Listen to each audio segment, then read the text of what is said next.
বন্ধুরা, এই মুহূর্তে ভারত সরকারের তরফ থেকে মালদ্বীপকে নিয়ে এমন একটি সিদ্ধান্ত নিয়েছে যে সিদ্ধান্ত শুনে আমার সকল ভারতবাসী ক্ষিপ্ত হবে। যদিও এটা শুনে আমিও অনেক রাগান্বিত, কিন্তু বন্ধুরা এটাও অনেক বড় একটা ডিপ্লোমেসি। কেননা বন্ধুরা, যখন থেকে ভারত বিরোধী চীনী সমর্থনকারী ইসলাম প্রোডাক্ট গ্রহণকারী মোহাম্মদ মইজু মালদ্বীপের রাষ্ট্রপতি হয়েছে, তখন থেকে ইনি ইন্ডিয়া আউট ক্যাম্পেইনের নামে ভারত আর মালদ্বীপের মাঝে সম্পর্ককে ভেদভাব করে দিয়েছে। আর এখন মালদ্বীপের অবস্থা কি সেটা আপনারা জানেন। তাই এখন মালদ্বীপের ভেতরে ভারত বয়কটের ডাক দিয়ে যখন থেকে এই মোহাম্মদ মইজু ক্ষমতা এসেছে, তারপরে থেকে ভারত মালদ্বীপ সম্পর্ক একদম শেষ হওয়ার পরে থেকে মালদ্বীপের ভেতরে খাদ্য পণ্যের উপর ভীষণভাবে টানাটানি বা অভাব দেখা দিয়েছে। তখনই ভারত আরও একটি বড় ভাইয়ের মতন সাহায্য করতে এগিয়ে এসেছে মালদ্বীপকে, যেটাকে এখন বাংলা ভাষায় বলে ঝাড়ের বাস পিছনে নেওয়া ভারত। বন্ধুরা, এই মুহূর্তে একটি রিপোর্ট এটাও বেরিয়ে আসছে সামনে যে এখন মালদ্বীপের ভেতরে ভারত বয়কট ডেকে ভীষণভাবে অভাব বা খাবার জিনিসের ওপর ভীষণভাবে সংকট দেখা দিয়েছে তাদের। তাই এখন ভারত নিজেদের বড় মনের পরিচয় দিয়ে মালদ্বীপের লোকেদের জন্য ভালো করার জন্য কম করে প্রায় 1,24,000 মেট্রিক টন চাল, এছাড়াও 1 লাখ মেট্রিক টন গমের আটা, সাথে 64,000 মেট্রিক টন চিনি। এটা ছাড়াও রয়েছে 34,749 মেট্রিক টন পেঁয়াজ, 21,500 মেট্রিক টন আলু।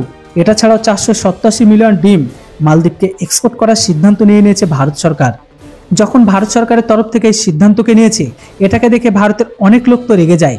আর এখানে রাগ হওয়াটাও সহজ ব্যাপার, কারণ এটা হচ্ছে জাতিগত গাদ্দার।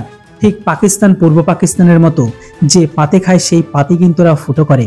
কিন্তু এত কিছুর পরেও তারা যে আবার গাদ্দারি করবে এটা আপনারা নিশ্চিত থাকুন, কেননা এই গাদ্দারি এদের খুনে রয়েছে। যেখানে আজকের দিনে নতুন রাষ্ট্রপতি ভারত আর মালদ্বীপের মধ্যে সম্পর্ককে একদম তলানিতে নিয়ে পৌঁছে গেছে। তাই এখন কোনো ভারতীয় চায় না মালদ্বীপকে কোনো কিছু দিতে। তবে ভারত সরকার যদি এখন মালদ্বীপকে দেয়, তাহলে এই মুহূর্তে পাকিস্তানি বা কি দোষ করেছিল বলুন তো?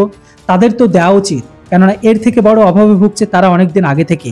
অন্তত তাদের দিলে সেখানকার সাধারণ মানুষগুলো ভারতের সাধারণ মানুষ থেকে শুরু করে ভারত সরকারকে আশীর্বাদ তো করতো। জানি এরা গাদ্দার, তবু কিছুটা সময়ের জন্য হলো তো ভারতকে আশীর্বাদ করতো। কিন্তু এই মালদ্বীপের লোকজন একদমই করবে না।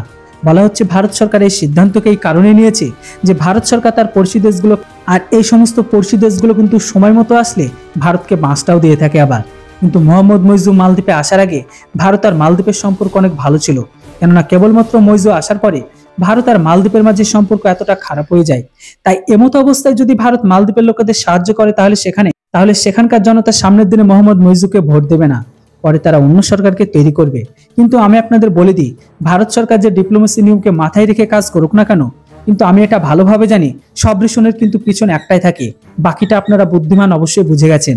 তো বন্ধুরা এবার আপনারা বলুন, ভারত মালদ্বীপকে সাহায্য করে ঠিক করলো না ভুল?